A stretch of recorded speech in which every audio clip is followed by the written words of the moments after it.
Hey guys, it's Victoria from Run for PR. So I'm here answering questions that I get all the time. So the first question I get all the time in regards to treadmill versus outside running is the whole Garmin question. So some people, they will use their Garmin on a treadmill, which you can do. Yeah, it's crazy. There's an indoor Garmin mode on most of the newer Garmins. I mean, if you've gotten your Garmin and this is like the 320, the 260. There are a bunch that will do indoor treadmill.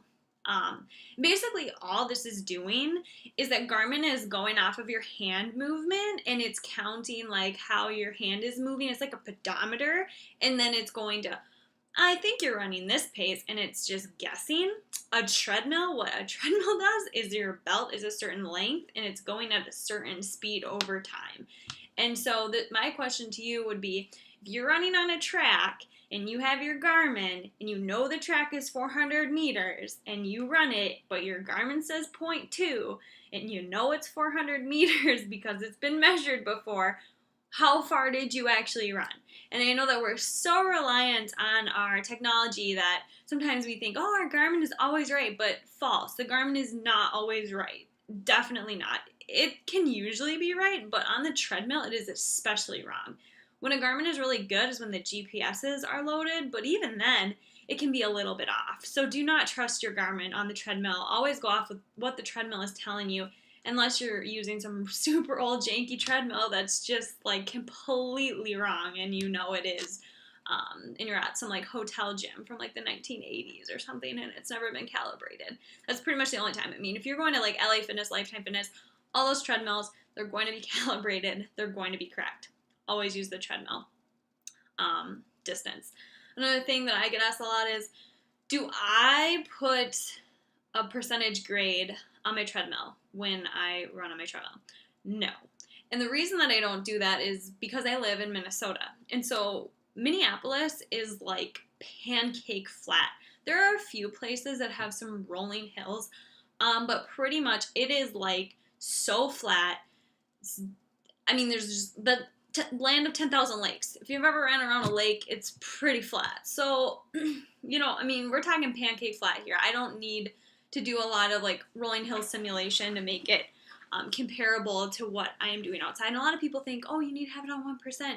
I would say what's more beneficial if you want to do hills on the treadmill is varying the grade. So maybe you're at 0, then you bump it up to 1, then you do 2, you come back down. Those are things that are better because it's not a constant. Anytime you're doing something constant, you're like flatlining, and that's kind of when overuse things can happen. If you're doing stuff like this, up and down, you're changing up those muscles and you're engaging different muscles in your body. And so that's actually really good for injury prevention, just as well as like not getting bored and practicing hills. So there's a lot of benefits from doing that. So if I have one suggestion to you on the treadmill, it's not put it at a 1% grade. Don't do that.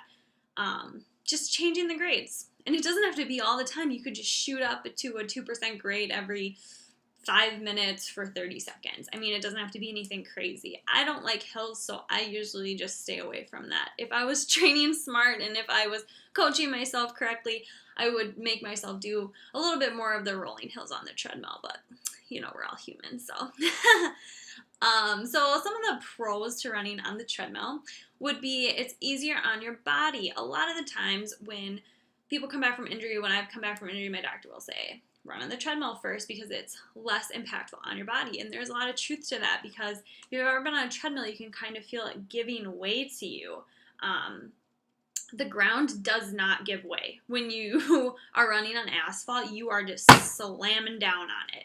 On a treadmill, there's a shock absorption system going on. So you're not 100% hitting it.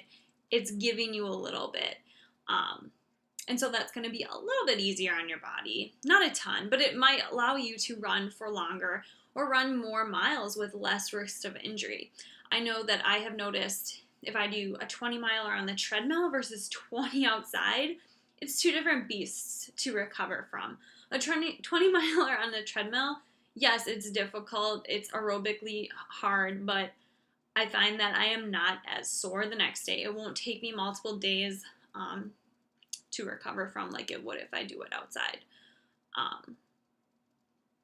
it's easier to pace yourself. So if you've ever gone out really hard in a workout on accident, or you're obsessing over what your Garmin's saying, oh no, I'm going 10 seconds per mile slower than I need to, and you throw in surges, that can actually really tire you out for the end of your workout. So if you're able to really pace yourself on the treadmill, you can practice negative splits, and you can practice starting out slow, finishing fast, because it does the work for you, and you don't have to be obsessing over your watch. You just kind of look at the screen and you just go.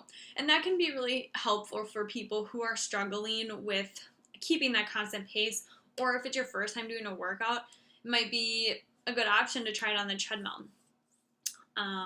It also helps keeping your easy days easy. So sometimes, something I see all the time with athletes is they go outside, they're like, well, I felt great.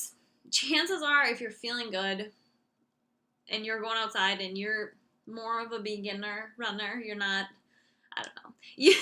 I'm not trying to offend anyone, but if you're more of a beginner runner, if you've been running for less than, 5 years, more than likely, if you go outside and I tell you to run easy, you're going to be flirting with your marathon pace. You are going to be very close to your marathon pace, which is not an easy pace. That is a hard pace to hit. And you might think, oh, well, 26.2 miles at that pace must be an easy pace. No, marathon pace is not an easy pace. People race marathons, and so when I'm saying it's your marathon pace, I'm saying that is what you are capable of racing a marathon at. So if you're running that pace on your easy days, it's going to be hard on your body. So it helps us slow down, and basically you have to make the conscious decision to push that button and go faster. So that's kind of why it's better, because it keeps you honest.